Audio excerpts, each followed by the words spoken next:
여보세요? 네, 안녕하세요. 네, 안녕하세요. 문현진 멘토입니다. 예. 어떤 게 궁금하세요? 저 키스트 1,550원에 샀는데 요즘에 너무 등락폭이 막 빠르게 올라갔다가 막 내려와갖고 이게 팔라고 해도 팔 수가 없어갖고 이거 어떻게 해야 네. 되나 싶어서요. 원래 그런 종목이에요. 아, 항상 제가 늘 말하지만 오토바이를 타놓고 이거 왜 이렇게 빨라요 하면은 그 뭐라고 해야 됩니까? 비행기를 타셔놓고 왜 이렇게 빨리 가요 하면은 그 뭐라고 해야 됩니까 도대체? KTX 타놓고 왜 이렇게 빨라요 하면 그 뭐라고 해줘야 됩니까?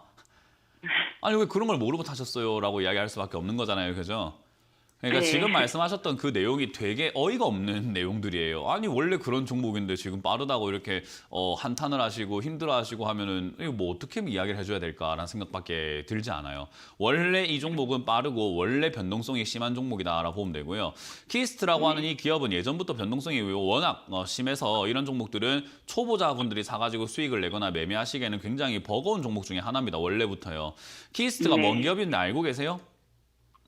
엔터주. 네, 엔터주고 지금 뭐 이렇게 드라마 제작을 하고 있고 뭐 이런 기업인데 이 기업이 최근에 이제 넷플릭스의 더글로리라던가 여러 가지 뭐 이제 컨텐츠들이 좀 잘 진행이 되다 보니까 살짝 올라온 경향은 있어요. 거기다가 SM 뭐 인수한다 하다 보니까 엔터주에 이렇게 바람이 불지 않을까 뭐 그런 이야기들 그런 것 때문에 기대감이 생기긴 했으나 그 기대감이 올라왔을 때 요 고점에 사놨으니까 당연히 변동성이 클 수밖에 없는 자리에 산 거예요. 이런 기업들 저점에 사서 장기 투자하겠다라고 생각했으면은 그 변동성을 조금 더 편안하게 즐겼을 텐데 이미 달리고 있는 시속감 200km로 달리고 있는 그런 자동차에 갑자기 달려가서 올라타신 거라고요. 그러니까 아니 왜 차가 막 급브레이크를 밟고 뭐 빨리 올라가고 왜 이러는 겁니까?라고 하면은 사실 할 말이 없는 거예요. 이해가 되셨어요? 예. 그래서 이런 기업들을 지금 변동성이 어차피 심할 수밖에 없다 보시면 되고 특히나 이제 요즘과 같이 지수가 막 오르락 내리락 막 변동이 좀 심하잖아요. 어제도 푹 빠졌다가 오늘 갑자기 급등 나오잖아요. 그죠? 예. 이런 시장에 얘들 요동칠 수밖에 없어요. 왜냐하면 사람들의 투자 심리가 쪼그라들었다가 갑자기 이런 거라도 사야 될까 싶다가 막 진짜 막 혼란스러워지거든요. 그래서 주가 변동은 심할 수밖에 없는데 조금 길게 본다면은 그냥 가만히 가지고 계시는 게 낫지 않을까 생각이 들고요. 비중이 좀 많으신 편이기 때문에 매도할 타이밍을 잡기가 영 어렵다면은 저는 한 10,000원대 이상에서부터는 그냥 매도를 한 절반 정도 걸어 놓으시는 걸 추천드릴게요. 비중이 좀 너무 많으세요, 이거는 좀. 아, 그냥 그냥 네, 그냥 어저께도 걸어 놓으세요. 그냥 뭐 신경 쓰지 말고 걸어 놓으세요. 어저께고 뭐고 그냥 걸어 놓으세요, 그냥. 그냥 걸어 놓는 게 중요한 거예요. 이해가 되셨어요? 10,000원 이후서부터요. 10,000원 이상이면 참 좋겠죠. 10,000원부터는 저는 그냥 매도를 걸어 놓는 게 어떨까 생각이 들고요. 비중을 절반 정도 줄이시길 추천드리고요. 요 기업은 결국은 6,000원까지 이렇게 내려갈 수 있다는 걸 과거의 흔적을 보니까 알 수 있잖아요. 그죠?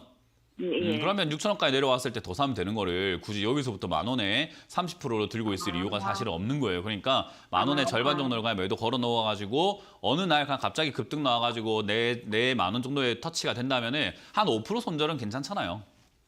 괜찮아요. 네, 그러니까요. 그렇게 해서 비중을 먼저 줄이시길 바라겠고 조금 떨어지면 그때 다시 사는 게 어떨까? 그리고 이왕 엔터주라든가 이런 것들 투자하실 거면은 키스트라는 이 기업보다는 좀 더 안정적이고 조금 큰 기업들이 많아요. 그래서 저는 키스트보다는 다른 기업 투자하시는 게 어떨까라는 조언도 드릴 수가 있을 것 같네요.